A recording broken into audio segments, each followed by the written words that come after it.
Bonjour.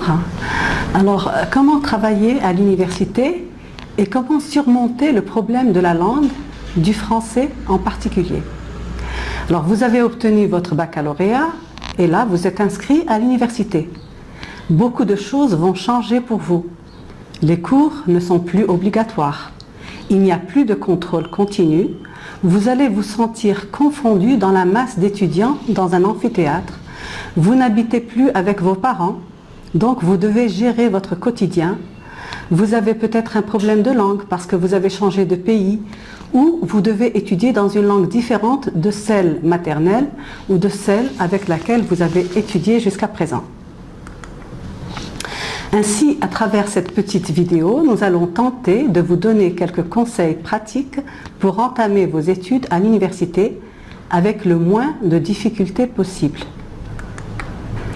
Alors, le plan de l'exposé, être en forme, s'organiser, savoir prendre des notes, entraîner sa mémoire, surmonter le problème du français, préparer son examen en cas d'échec et si vous aviez été mal orienté.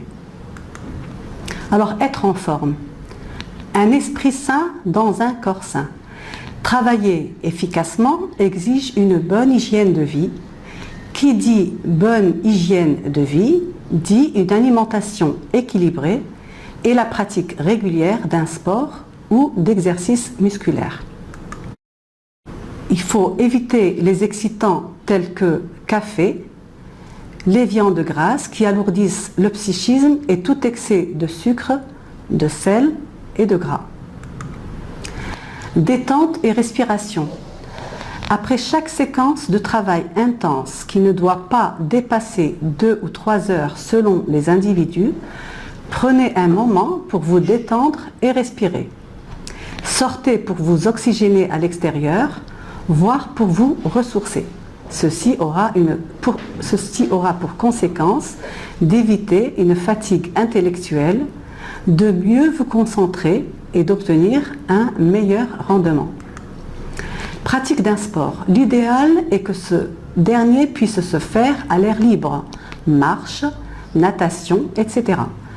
En plus de l'effet positif sur le physique, il aide à la maîtrise des nerfs, à gagner plus de confiance en soi et à mieux affronter les périodes d'examen. 20 minutes par jour suffisent. Travailler seul ou en groupe? Tout dépend de la personnalité de chacun. Certains ont besoin de travailler seuls, d'autres ont besoin de travailler en groupe pour se sentir stimulés. Que vous fassiez partie du premier ou du deuxième groupe, pensez de temps en temps vous renseigner auprès de vos camarades et de consulter les réseaux sociaux fréquentés par les étudiants, Facebook, groupe d'étudiants de la faculté, d'une filière, etc. Organisation de votre temps.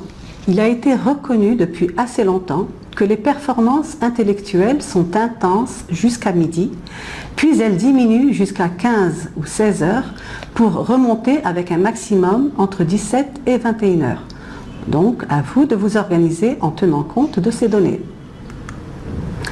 Il faut savoir également fixer des objectifs à atteindre chaque jour en se donnant une limite dans le temps pour chaque tâche à accomplir. En effet, plus on se donne de temps pour faire un travail, plus ce travail prendra du temps. Ainsi, 4 règles à respecter. Exécuter une seule tâche à la fois en vous y concentrant. Ne se lever qu'après l'avoir terminée. Ne pas reporter au lendemain ce qui peut être fait le jour même. Optimiser toutes les minutes dont vous pouvez disposer. Pause entre 2 cours. Attente devant une queue. De la cuisson d'un repas, si vous le prenez chez vous, pendant le transport. Tout ce temps doit être utilisé efficacement.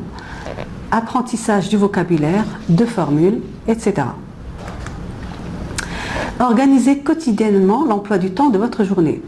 Consacrez les matinées où vous n'avez pas cours aux tâches difficiles et aux matières que vous aimez le moins. Réservez les débuts d'après-midi à la mise au propre de vos cours, au rangement, surlignement, établissement de vos fiches de travail. En fin d'après-midi, apprenez vos cours. Le soir, révisez-les Établissez votre planning pour le lendemain et préparez vos affaires. Ces révisions du soir sont très importantes car votre subconscient les fixera à votre insu. Réservez la nuit au sommeil. En effet, tout travail nocturne ne peut être qu'inefficace, surtout en période d'examen.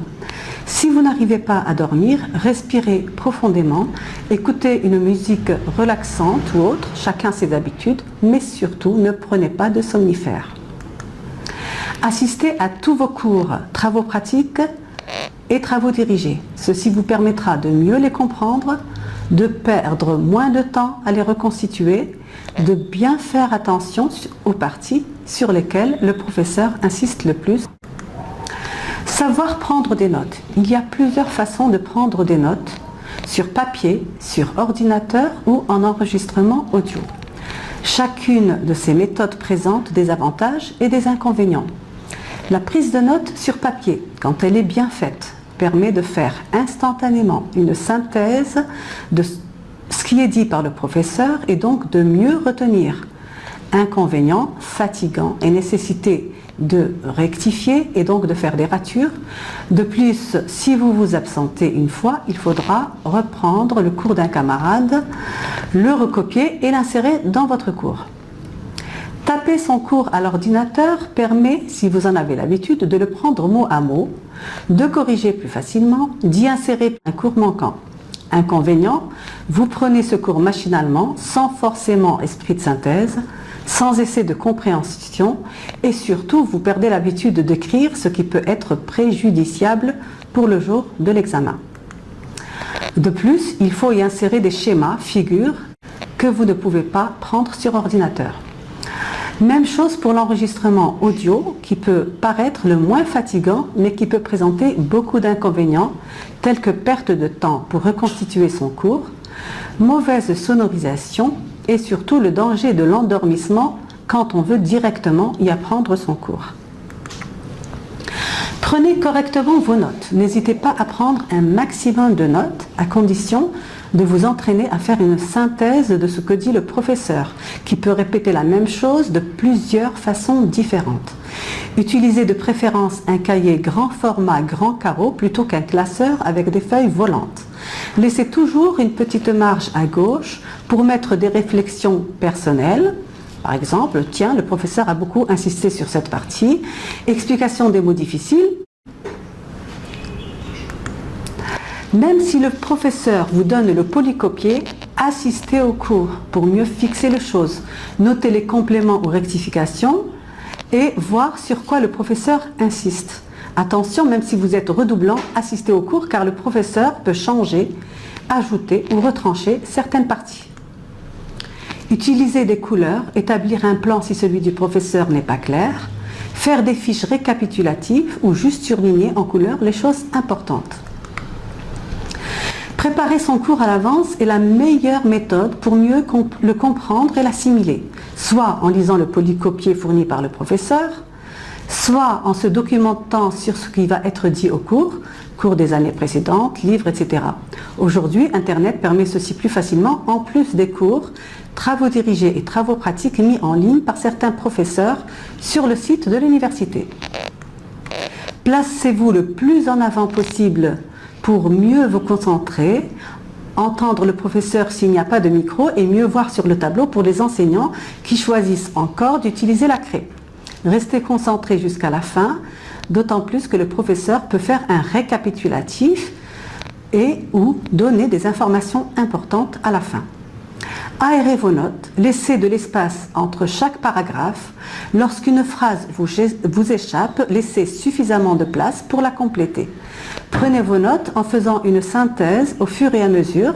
Évitez le mot à mot, utilisez des abréviations personnelles, l'habitude des textos vous facilitant la tâche. À la fin du cours, demandez des explications complémentaires au professeur en cas d'incompréhension. Révisez et complétez votre cours le jour même. Entraînez votre mémoire pour retenir votre cours, y assister et bien vous concentrer. Ce dernier doit être organisé et structuré, un plan, des paragraphes, des fiches. Faites jouer les différentes formes de mémoire, auditive, visuelle et motrice. Là, pour la mémoire auditive, vous pouvez lire à haute voix, vous enregistrer et vous réécouter, demander à un camarade de lire. Pour la mémoire motrice, vous pouvez réécrire les parties complexes, les mots difficiles, refaire les diagrammes, schémas, figures, etc. Pour la mémoire visuelle, prenez l'habitude de mettre en valeur votre cours en surlignant, en mettant des couleurs, en encadrant, bref, en utilisant tout ce qui peut attirer votre attention sur telle ou telle partie. Faites jouer votre mémoire en faisant des associations personnelles. Tiens, ceci me rappelle cela.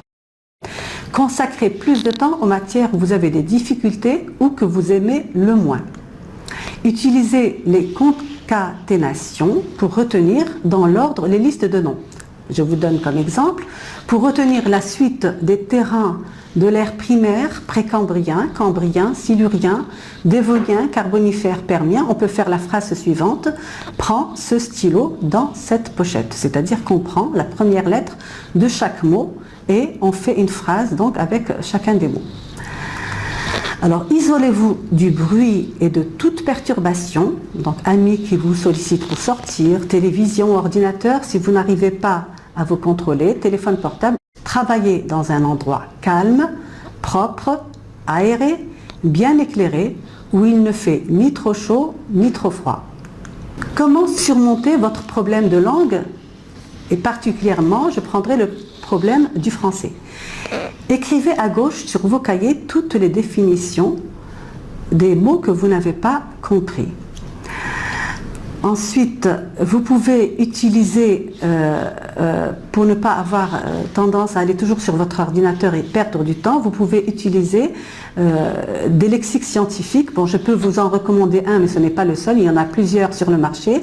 C'est le lexique scientifique 18 000 mots de Zaim Rahal, qui est utile aussi bien pour les gens qui font biologie, géologie, mathématiques, physique, etc.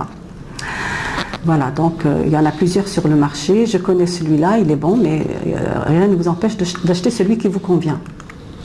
Alors, lire chaque jour au moins 10 lignes sur un sujet de votre choix. Donc, si vous vous intéressez au bricolage, eh bien, lisez des textes sur le bricolage, la cuisine, enfin bref, tout ce qui peut vous intéresser. Écoutez quotidiennement les informations ou autres en français à la radio, télévision ou sur Internet. Voir des documentaires ou films traduits en français. Écoutez les bonnes chansons françaises, vous entraînez à parler chez vous avec vos frères, sœurs ou amis en français, visitez des sites intéressants sur Internet tels que www.lepointdufleu.net, le FLE c'est le français en tant que langue étrangère, ou bien www.tv5monde.org, etc. Alors, 1 ou 2 jours avant l'examen, révisez l'essentiel. Ne vous attardez plus sur les détails. Si vous avez travaillé sérieusement durant l'année, tous les détails reviendront automatiquement lorsque vous réviserez les grandes lignes de votre cours. Dormez suffisamment. Ne prenez ni excitant et encore moins de stimulants, dont certains peuvent être très dangereux, risquant au contraire de vous donner de sérieux troubles de mémoire. Évitez bien sûr de fréquenter les camarades anxieux, préparez vos affaires, carte d'identité, carte d'étudiant, revoyez la date de votre examen, l'heure, etc. Vérifiez pour les transports. Voilà, et pensez à un réveil sûr, hein, donc téléphone, une personne sûre si vous êtes chez vous, à la maison, à la cité universitaire. Voilà, donc il ne sert à rien d'essayer de tout réviser la veille et encore moins de passer une nuit blanche. Cela ne peut conduire qu'au surmenage et donc malheureusement à l'échec. Ne pas paniquer devant une quantité importante de cours travaux dirigés ou travaux pratiques.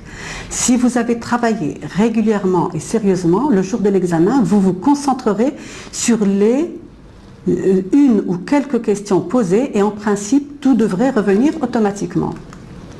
Le jour J, arrivez avec au moins une demi-heure d'avance, lisez bien votre sujet, utilisez éventuellement un brouillon à condition de ne pas traîner, écrivez bien, aérez votre copie et ne répondez qu'à la question posée.